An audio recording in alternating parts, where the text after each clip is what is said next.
you are just joining us, thank you so much for taking part in our third Family Forum.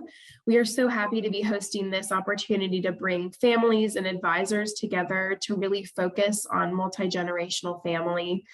We've been doing this work really since our inception in 1974, and we're excited to offer this additional programming and services to families who want to better do this thing called family philanthropy. And so we hope that this is kind of tips and tricks, advice on how to work with advisors. And then this particular session, we're very excited to present on trends within family philanthropy. I'm going to go ahead and stop sharing and give this presentation over to Kaki and Jessica from Grant Philanthropic Advisors, who will introduce themselves and get us started here.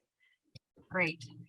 Thank you very much, Helen. And thank you to everyone at the Community Foundation for welcoming us into this session. We are an independent philanthropic advisory group based in Charleston. We have clients in Charleston and really all over the country.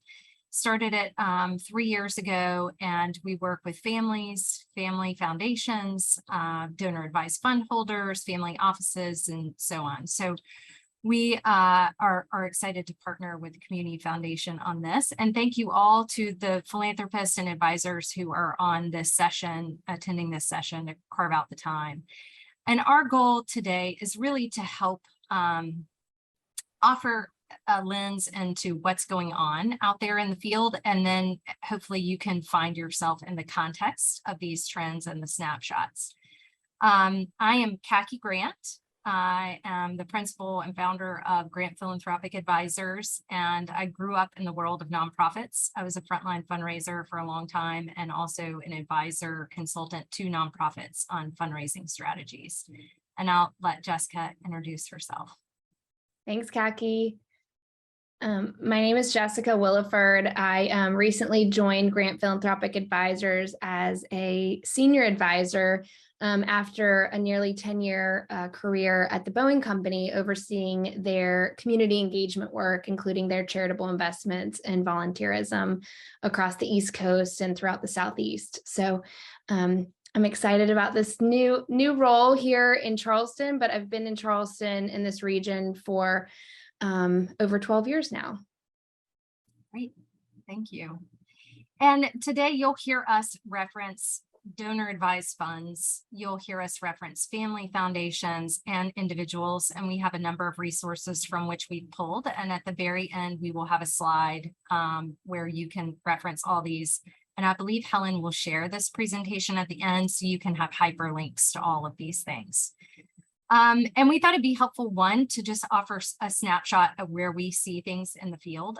The pandemic, no surprise, upended things, and so the world looks different in terms of philanthropy. And then we also want to offer the trends that we are seeing.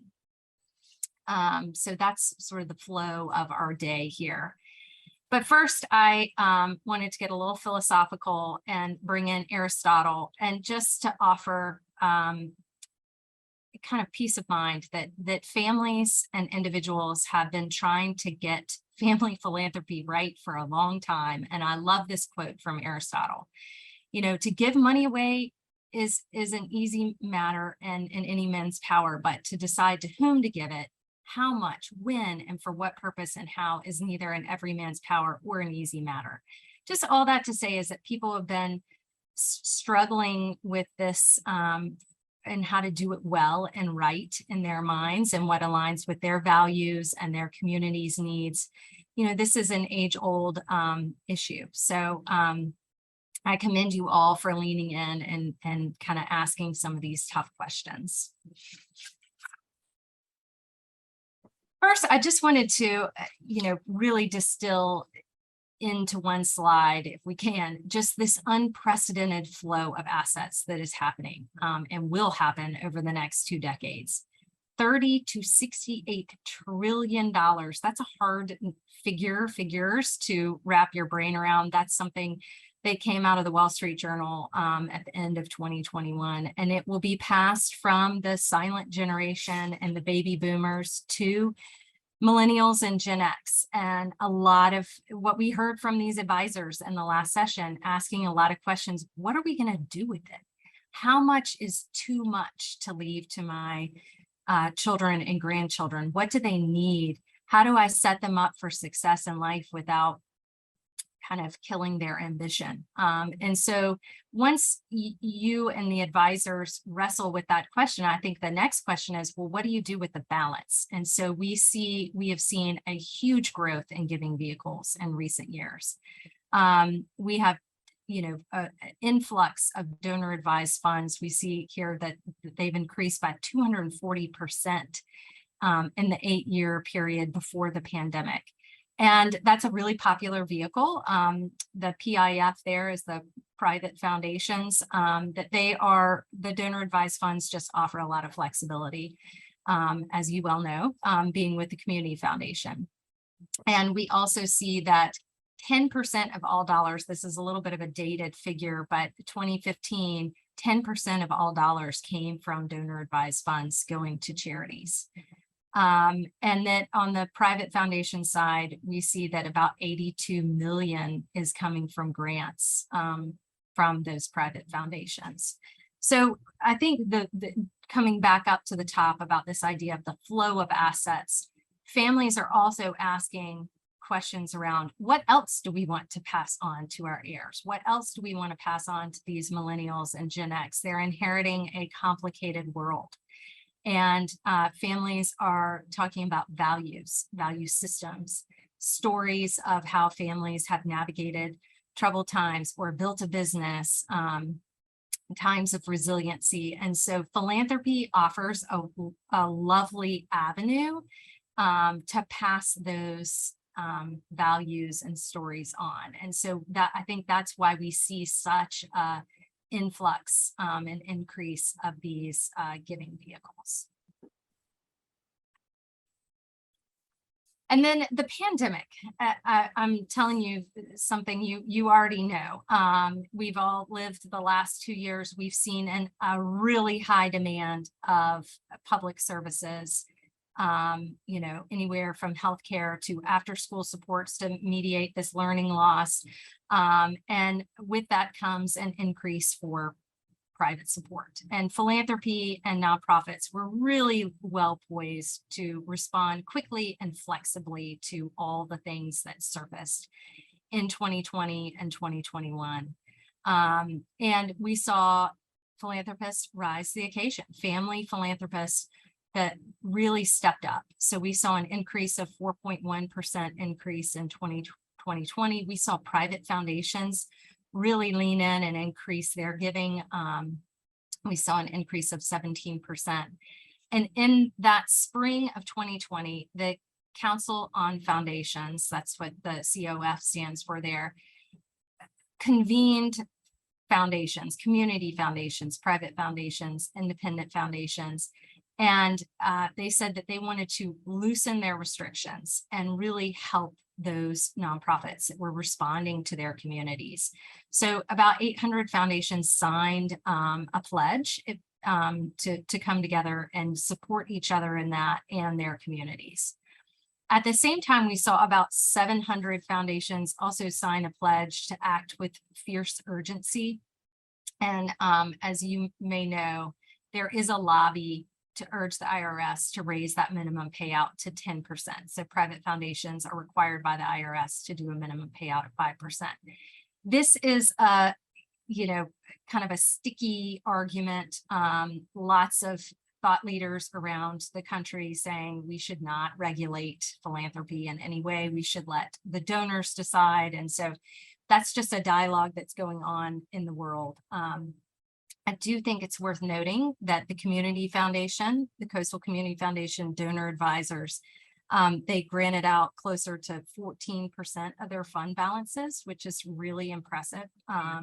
And with that generosity, and Fidelity Charitable, which is another big sponsor of donor advised fund holders, they estimate that about their fund holders pay out about 26% of their fund balances. So all that to say is that the donor advised fund holders continue to trend beyond often what we see in private foundations of that minimum of 5%.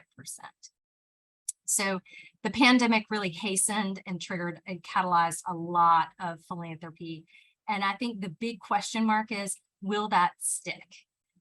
Will foundations and family philanthropists say, we're going to lean in and continue to give with fierce urgency and loosen those restrictions? Okay, so if we were in person, this is when I would point out to the crowd and ask folks to tell me how much money this woman has invested philanthropically over the last few years. So of course, that's Mackenzie Scott. And the latest number I found was over $12 billion to over 1,200 groups or organizations. Obviously, the ultra wealthy households and their charitable donations, we've seen these larger gifts in a really big way. And I think what's also kind of remarkable about these first two bullet points is that there's also with this an increase in transparency. So the same article that was giving the latest figures for Mackenzie Scott's giving also said that she is committed to and working on a database where all of her donations will be searchable by the public. So those are two pretty big trends, I would say, in philanthropic giving that everyone's seen. And then, in 2021, nearly $1 in $5 was given away from private foundations. I think the individual household giving is an interesting one. So prior to the economic downturn in 2008, 2009, 2 out of 3 American households gave to nonprofits. But we're seeing that individual household giving continue to be depressed. So it hovers around 50%.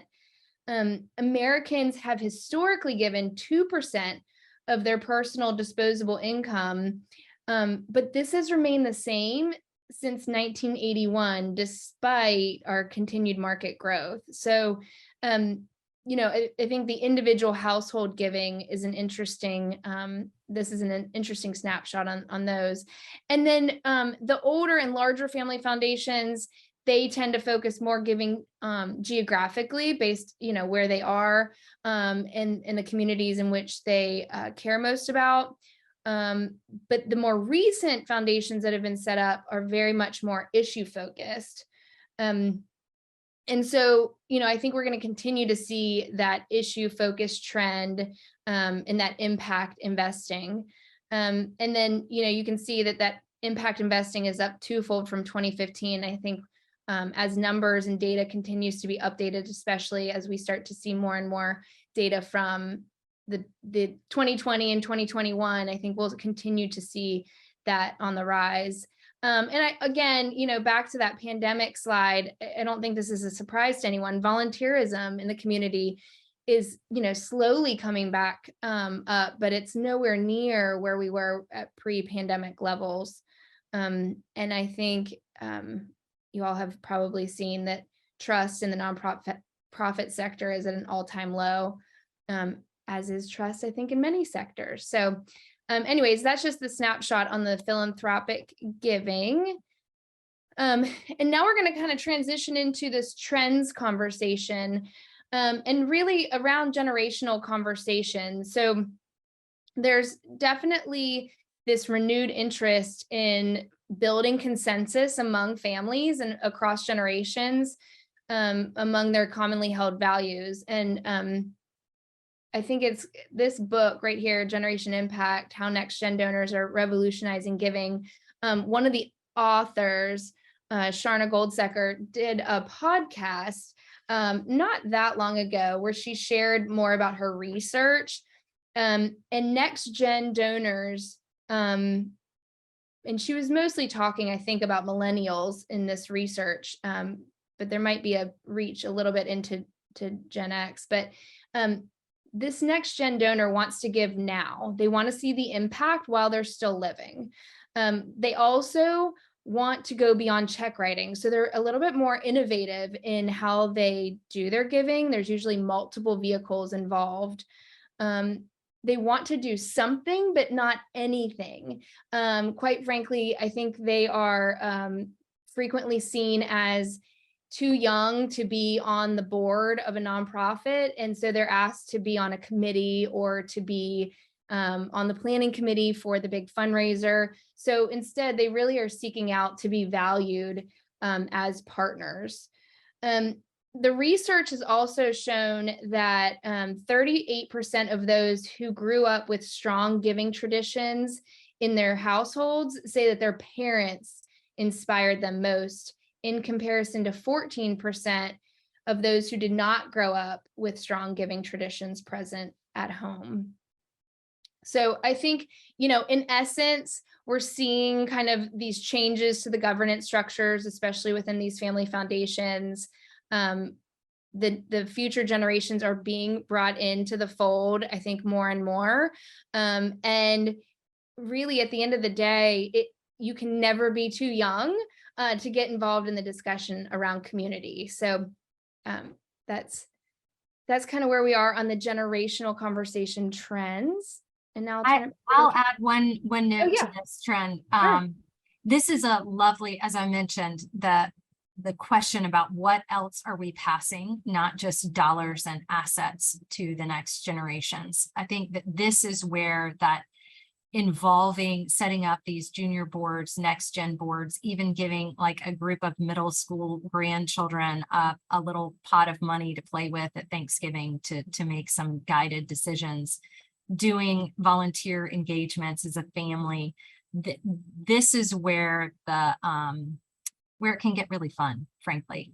Talking to grandparents about how did you make your career choices? How did you build your business? Just that mentoring piece. I think that while we do see that divergence in thinking, I think that that's the values can be a unifier.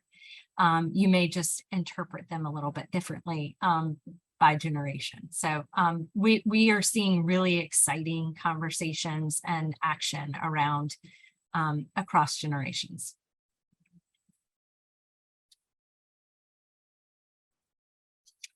So you probably recognize this gentleman on the right here. He was in the news, has been in the news, Yvon Chouinard. I think I'm saying his name correctly. He's the founder and CEO of Patagonia. And he, for those of you who aren't aware, he has just recently announced that all of his ownership of Patagonia will go dedicated towards philanthropy. And they've shifted the model, the governance model of Patagonia to really tackle climate change and to be more of a social impact model. Of course, they're always going to sell clothes and gear, but they want to drive their profits to climate action. So we are really seeing more families ask the question, not just how much to leave my children and grandchildren, but if they are philanthropically minded, how quickly do we spend? Do we set something up in perpetuity in terms of a vehicle and entrust that our children and grandchildren will oversee that and be good stewards over, many generations? Or do we spend it down? And there's not a right or wrong answer on that. And I think we see more public examples of the giving while living. Of course, Mackenzie Scott, we just saw her picture as well. There are lots of private foundations, family foundations that have set forth and spending down and been very public about it. Compton Foundation, Rabina Foundation. And so there's some compelling reasons for spending down, and then a lot of compelling reasons against spending down. And Alfred P. Sloan Foundation, which really invests heavily in science and technology and innovation. I heard their CEO speak recently, and he was so eloquent in saying why he and his board feel so strongly about being good stewards of those foundation dollars. Because he said, we have no idea what's around the corner. We don't know what the next COVID-19 is. We don't know what climate change holds for our world. And we need to hold on to these assets so that we can continue to invest in innovation for years and decades and hundreds of years to come.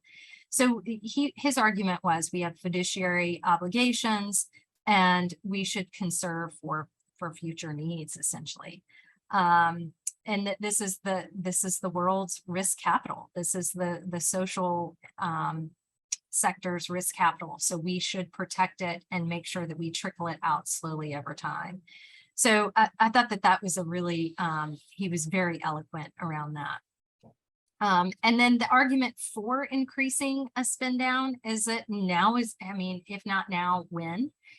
We've seen over the last 2 years unprecedented needs in terms of healthcare, climate change, education, as you know, children being out of school with learning loss. So I think that we see those who are very public with the giving pledge, you know, spending down quickly, that they call out these major social issues, environmental issues that need that.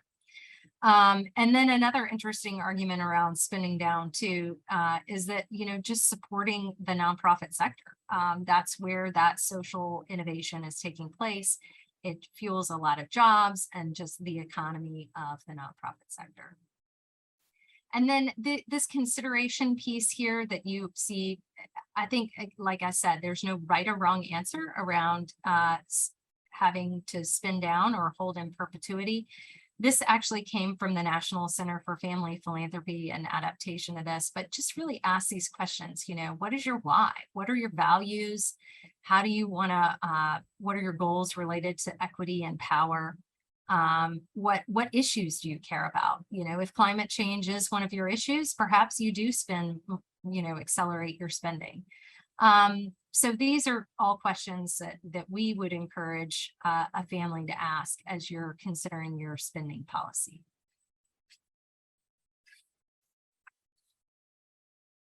Okay. Impact is king. We all say it, you know, what's the evidence-based outcomes? What are the impacts we're going to see with this charitable investment? And so interestingly, looking at the data, only 42% of donors believe their giving is having the impact that they intended. 4% say it's not having the intended impact. And then the remainder of the group say they do not know of the impact of their investment. So, you know, I think there's obviously a lot of room for us to focus and hone in on how we want to define impact with our giving, and how we want to monitor that, and if we want to monitor that. So 78% of wealthy donors do not monitor or evaluate the impact of their charitable giving. And so I think it'll be interesting, going back to one of the earlier slides around the generations to come and where the next gen donors sit in this space. And they are 16% active, millennials are, or significantly more likely to participate in social impact investing. So that's 16% already of this next generation are looking at social impact investing. And then the United Nations estimates this need of 3.9 trillion a year between now and 2030 to meet those sustainable development goals. If you haven't already familiarized yourself with the development goals that have been created, I would encourage you to go to the website, and we can drop it into that last slide of resources that that we have at the end of this presentation. But it's, you know, it's easily Googleable. But for an example, like goal 1 for these sustainable development goals is to end poverty, like end poverty by 2030. So obviously they have different ways that they're measuring that, and they're working towards that. But this is like a mutually agreed upon agreement among participating nations within the UN. So just interesting trend to look at. I know in the world of corporate philanthropy, there's a lot of corporations and businesses that are looking at you know, their ESG practices, their charitable investments, and how they play in and relate and mirror what they want their company's legacy to be, and tying in with something as visible as these sustainable development goals is a high priority. I'll also add on this slide around impact. So we heard in that book, The Generation Impact that Sharna Golsecker wrote with Michael Moody, that Gen X and Millennial, they really highly value impact. Tell me where my dollars have gone. And I think that that's a little bit of a slippery slope, because nonprofits spend a lot of time and energy trying to track and evaluate their programmatic impact. And they put together annual reports every year, or, most of them do, that do articulate their outcomes in the community and their programs. And I think that one needs to be very careful as a philanthropist and how you ask these questions around impact. That these are the impact that they are seeking to know more about should be defined by the nonprofit, not necessarily by the donor. And because the strategic plan is set by the nonprofit board, if you will. And so I think that that's, yes, you can, as a philanthropist, you should hold your the nonprofit partner accountable to some extent around that impact. But I think asking it in the right way and understanding exactly what you're seeking is important. And I think that volunteering is a great way to see the mission in action.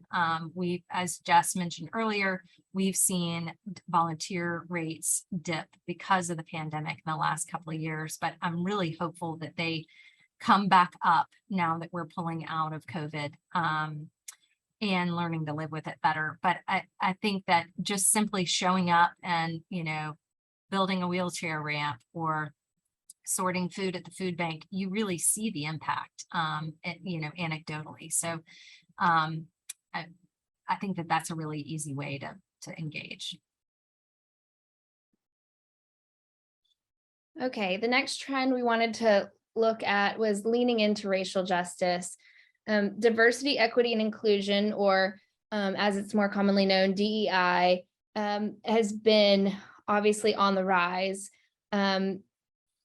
especially in the last 2 years. There's been a lot of commitments made to investing in this space. I think this chart is from the Philanthropic Initiative for Racial Equity, which I think once they have access to the more recent data that shows kind of post the racial equity uprisings over the last 2 years, it'll be really interesting to see, I think, how these numbers change, or if they change. Obviously, the commitment has been made there. We've all heard it, but what's the follow through look like? So just in case you can't see it, really what that's saying is that back in 2018, for every dollar awarded by foundations within the US, only 6 cents went to racial equity work, 1 to racial justice work. And this website, the Philanthropic Initiative for Racial Equity, they define quite eloquently the difference between, what they consider racial equity work and racial justice work. So a lot of great resources there if this is of interest to you. But then also wanted to kind of hone in on kind of the decision-making piece. So DEI goals and strategies have been on the rise over the last 10 years within the Family Foundation system. And then, certainly accelerated over the last 2. But 25% of those foundations also use DEI to guide their giving, and 16% use outside diversity, equity, and inclusion experts to help with the decision making. We've obviously also seen the inclusion of more community board members at the table, and just to kind of elaborate on that a little bit more, 2/3 of Family Foundation boards include non-family board members, and that overall has grown significantly within the last 5 years. And would anticipate that as the data gets updated, we'll just see a continued uptick there.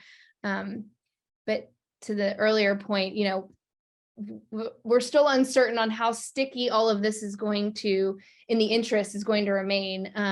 It seems like we were already trending in that direction. And I think over the last 2 years, obviously, we have seen a lot of interest, commitment, dollars being allocated in this space. And so we're just kind of curious to see how those are all followed through and carried out. So Kaki, do you have anything you wanted to add on this one? I love the quote from Brian Stevenson, or he is very articulate. Brian Stevenson is the founder and executive director of the Equal Justice Initiative in Alabama. And he talks a lot about the importance of philanthropists getting proximate to the work. And that means going on site visits, talking to people who have the lived experience in the field, those who are working in poverty and racial justice and education, and just really building empathy and understanding what's going on in their world. And so over the last 2 years, I have seen whether our clients are donor advised fund holders, have a family foundation, or they may just give from their checkbooks, a really increased interest in getting proximate to the work and understanding the landscape and who the stakeholders are within their issue area. So, doing more site visits, definitely seen a lot more interest there.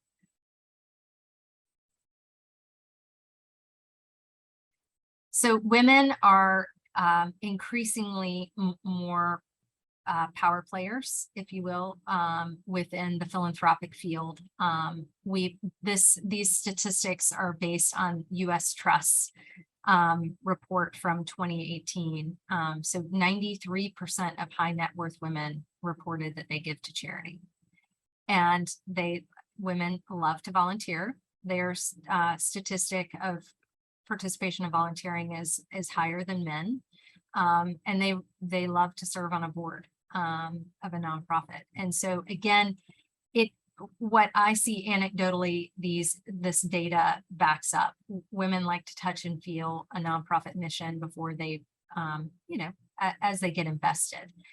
They don't want to just write a check and walk away. And we also see, for those of you who have been following the Indiana University Women's Philanthropy Institute, they track data and do a lot of research around women and girls issues. And sadly, about 2 to 3% of philanthropy goes to women and girls issues. But interestingly, about 25% of these ultra high net worth women surveyed in the U.S. Trust report, they support these women and girls issues. So I'm hoping that statistic will come up. Women statistically will inherit, are more likely to inherit 2 times in their lifetime from their parents and from their husbands. They statistically tend to outlive a spouse. And women have been in the workforce. So women who are Gen X and baby boomers have been in the workforce, and millennials, of course, are in the workforce in a way that, maybe the silent generation has not been. And so that's a really interesting trend, that we see women have control over their own assets, and they tend to be more generous. This is a statistic from the Boston College's Center on Wealth and Philanthropy. Women donors will control 70% of the 41 trillion available to be contributed over the next decade. So 70% of 41 trillion. So I think that we as philanthropists need to embrace, how a woman likes to give and engage, and nonprofits should be paying attention to how women like to give and engage. And they want to do it in partnership with their community.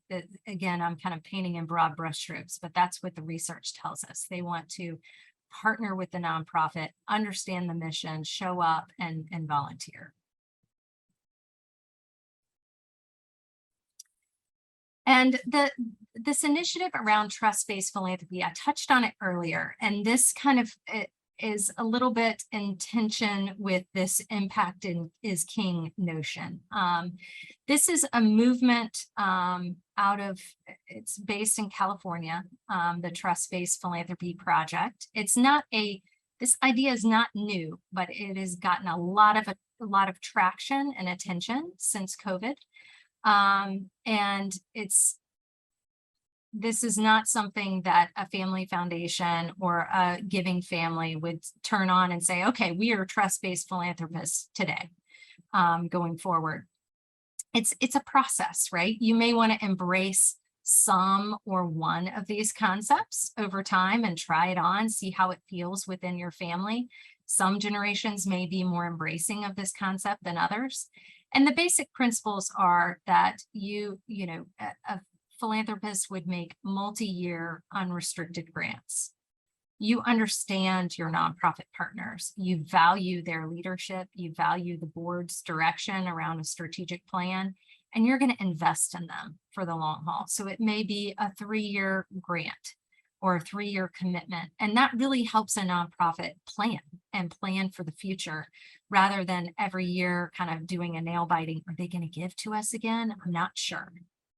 So they really celebrate that tenet of multi-year unrestricted grants.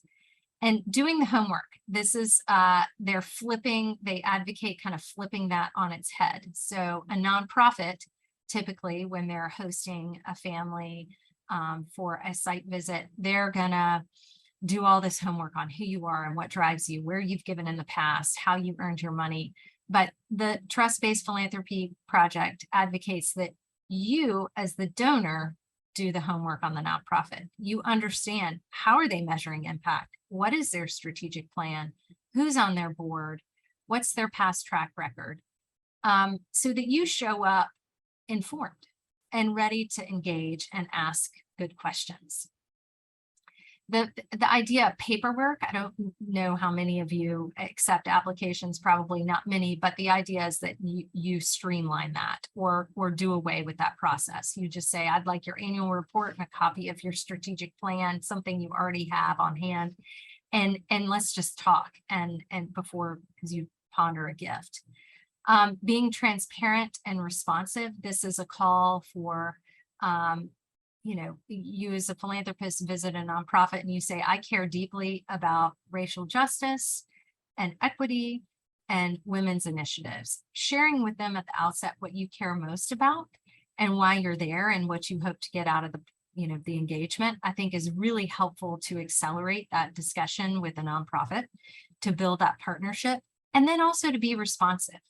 When I used to counsel nonprofits in my former role, it was sometimes hard to host a philanthropist and really engage with them, and then we wouldn't hear anything from them. And I think being thoughtful and timely in your follow-up, and even clear as kind, perhaps didn't fit. Maybe that what you saw didn't resonate, but communicate that to them. And I think that's the call to action around just being responsive there. And also asking for feedback on how it is, what's it like to work with me as a donor? I mean, it takes some vulnerability, but I think it's the power dynamic kind of coming back up to the top right corner here, where it's, this little scale of power, who's in charge, and it should be kind of equal. But I think a lot of times nonprofits do a lot of, wondering how we can work better and harder to please a philanthropist. And I think, again, kind of flipping it on its head and asking a nonprofit, well, what's it like? How does this relationship feel? And just having that open communication. And then lastly, offering the support beyond the check. That can look lots of different ways. It could be after you get to know a nonprofit partner and say, you know what, actually, I have a colleague or a family member who this really would resonate with. Let me introduce you. Or I have another nonprofit partner in another city that is doing similar work, and I think you all should connect so that you can share ideas. Just offering to be a mentor, listen. It's been a hard couple of years. People are burned out. Just showing up and showing empathy, I think will go a long way in deepening that partnership. So again, I'll come back to the way I started the slide, that this may not be for everyone, but it's certainly a trend that we're seeing take root more and more with family philanthropists. And not all are saying, yes, I'm going to spearhead all 5 of these or 6 of these today, but they may say, you know what, we're going to try and take on 1 or 2 and see how it feels for a year. So just something to tuck away. I highly recommend visiting the Trust-Based Philanthropy Project's website. If this is of interest, they do lots of webinars and continuing education on this. So excited about that. And then here's just kind of the resource slide that Kaki mentioned at the start, and we'll work with Helen to make sure everything's hyperlinked to make it easier for you all to access everything that we've shared throughout the presentation. But just a variety of publications, and this is not by any means an exhaustive list. The Giving Done Right podcast, even if you're not a podcast fan, I cannot recommend this one enough. Kaki turned me on to this several months ago, and it's just very well done and very thought-provoking. So check that out if you have the time. And then also just, so many resources out there as far as websites go. And this is just, quite frankly, a very limited few. And then just wanted to make note, the Coastal Community Foundation has their Equity Speaker Series. They just hosted that event at the Harbor Club a couple weeks ago. So be on the lookout for those types of opportunities. And then there's the State of the South Summit. It's in North Carolina, I think this week, but they're coming to Charleston. Their plan is to come in March of 2023. And I believe Darren is on the board of MDC. And so I'm sure we will all be kept in the loop as those plans progress, but just kind of food for thought as far as how you kind of go forward and think about what you heard today, what interested you, what you want to learn more about. Obviously happy to answer questions and today and in the future. So Helen, I think we can turn it over to you for questions. Thank you both so much. I love this work. I know that I can tell that you love this work too, and we could be here all day, but we do only have 15 minutes left in this session. I've gotten some really great questions, and so I want to try to get through a couple of those and just start. It'll be the start of some more conversation. It will certainly not be the end of it. So one question was about, one of the trends was family foundations tend to be focused on geographic areas.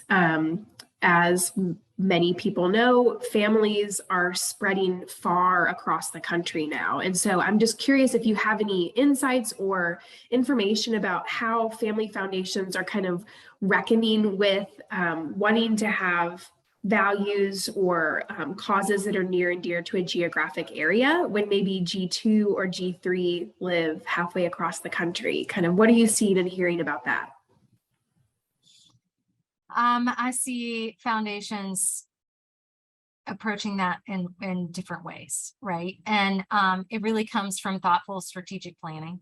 And if, for instance, the wealth creator or the founder of the foundation, set his or her intention around a certain community, I think the board and the family has to wrestle with what that means. And so I'm seeing some foundations say, a majority of the dollars will stay in that community.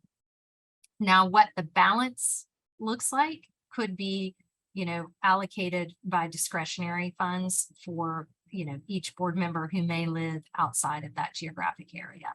But it's an agreed upon, it's a consensus building exercise. That if 75% of the dollars granted every year are to stay in Charleston, then, that gives permission for others to take that 25% and allocate other places. But that's untouchable. that 75% pot, just a hypothetical. I've seen other families say, we're just going to split it up equally among each family member and they can take it into their own communities. But we have agreed upon values that we want to serve, for instance, basic needs of our respective communities. And that can create some interesting conversations at the board table around, well, I have a grant partner that's working in, homelessness prevention. services, you know, and then you live in another community and you have a grant partner that's doing something similar. So there are ways to honor those values while the geographic regions may get a little more diverse. And then ultimately, I think as you get further down the generation lines, I think you know, the family will have to ask some hard questions. Say there's no family member living in that community anymore. What do you do with that? Do you let it live on, honoring the values in other communities, or do you hand it over to the community foundation to have it really live on in that community? So again, this is where the ethics get really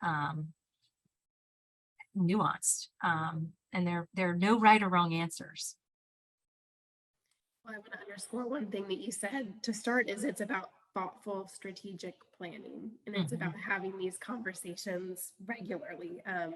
One of Sharna's great quotes is, "We go slow to go fast." So we take a lot of time to be thoughtful and strategic so that we have the clarity down the road and the freedom that we have a really defined, you know, vision and values here, and we can say no or yes more quickly to specific grant proposals or ideas. So we certainly believe in the philosophy of go slow to go fast. It can be a frustrating process, but we also think it allows for freedom down the road in decision making. And, you know, kind of off of that, in terms of talking about philanthropy, there was a great study also by the Women's Philanthropy Institute at the Lilly School from 2013 that said children whose parents talk to them about giving are 20% more likely to give than those who have parents that don't talk to them about giving.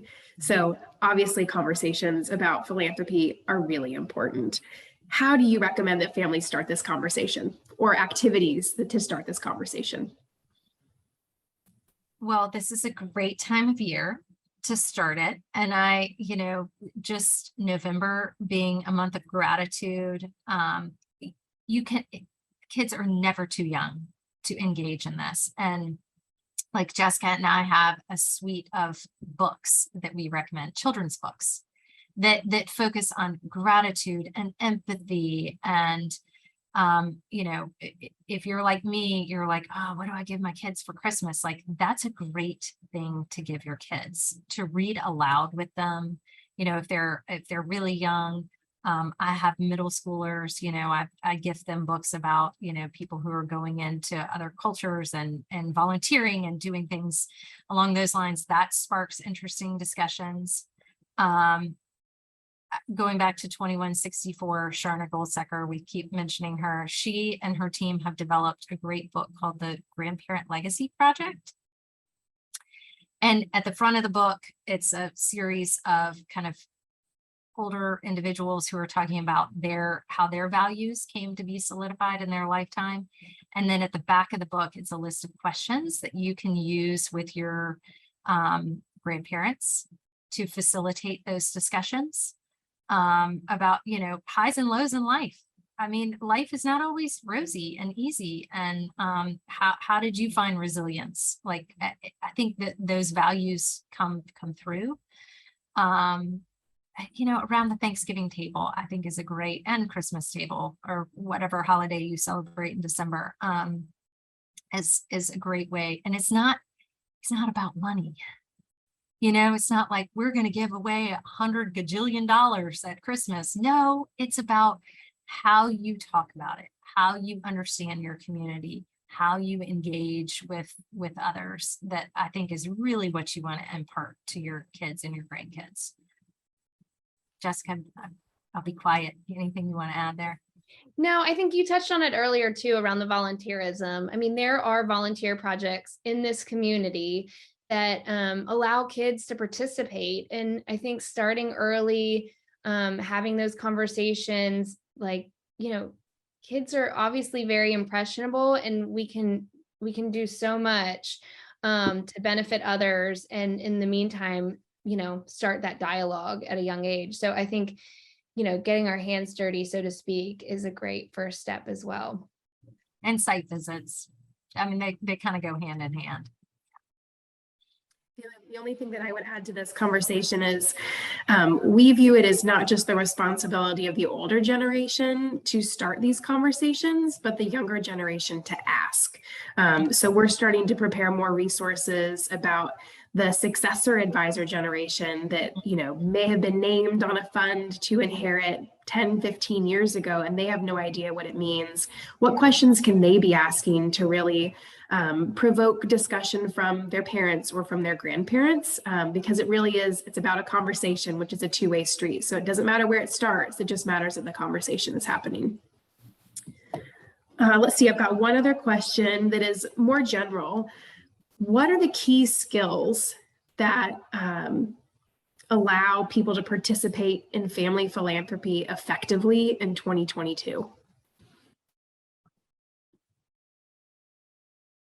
I'd say curiosity. I'll answer it maybe in terms of like characteristics. First, I would say curiosity, understanding your issue area. Now, why are all these people homeless? Where are the partners?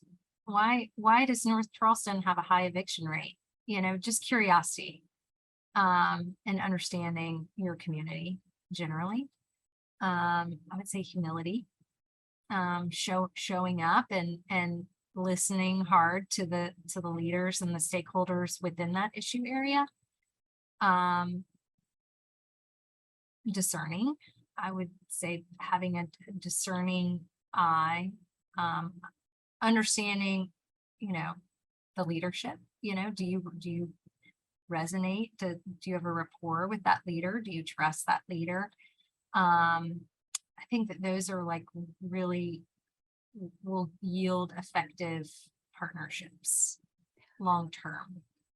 I would just like to jump in and say that Khaki and I talk a good bit with our clients about this, and it's finding out which investments give them joy. And so I think, it really comes back to what feels good in your giving. And I think when you follow your heart in that aspect and you combine it with the strategic plan tied to your values, I think that that's ultimately the win-win. Have fun with it. This should be fun and joyful and a great way to engage with your family, other than always laugh. You plan Thanksgiving, it's like, who's going to bring the turkey? Who's responsible for the stuffing? And it's like, well, actually, let's have a more meaningful, deep discussion around the table beyond who's responsible for what part of the meal. And it's a great way to engage with your family that may not all live in the same place, that you may have grown up together as cousins, but now you get to come together and really noodle on some really interesting topics, and be intellectuals together. And that's rich. That deepens a family in ways that planning a family reunion won't.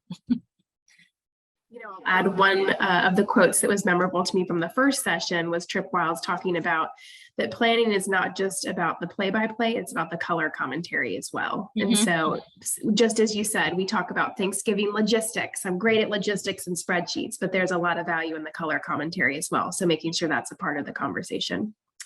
Looks like we have time for maybe one more question. Let me see which one just came in. This will be a great one to end on. What has been your most memorable experience in working with a family? And memorable can take on any meaning. I think well, I'll start with this. I'm just always surprised at how powerful this can be as a unifier for a family. And often the way, and I know Helen, you and Melissa work this way as well with your fund holders, but Jessica and I will sit with each family member in a family system that's a part of a vehicle. And we talk to them about their values first and how they come together as a family and what their family means to them. And it's really, it can be emotional, right? And we have tears and tears of joy, and gratitude.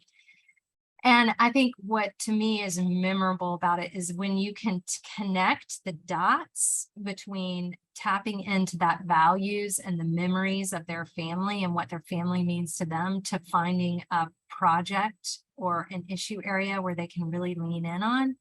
That's powerful. And we just step back, right? Because then they stay involved and they've developed this really lovely partnership with these, a continuum of nonprofits or an issue. And it becomes so joyful to them. And to me, that's what brings me back every day to work with families. I can't beat that. So we'll go with Kaki's response. Well, I think that is just really inspiring, and that's why we all get together, and that's why we do these conversations. It's so important, and so it's such a meaningful opportunity to be able to pass on those values and then see them come to life generations afterwards. So we're inspired by family philanthropy, and we were so glad to be able to bring the two of you on today to share your knowledge and your research about the trends in family philanthropy. So with that, I'm going to go ahead and close us out. And again, thank you so much, Kaki and Jessica, for leading us through the conversation. As I mentioned, CCF has a lot of other resources and opportunities for families to get involved. So please don't hesitate to reach out if you need any assistance in navigating potential family challenges or interesting opportunities. We'll be sure to send you a copy of this presentation with all of those links like Jessica mentioned, and a recording of this after the fact. So thank you all so much for joining us, and we'll see you next time.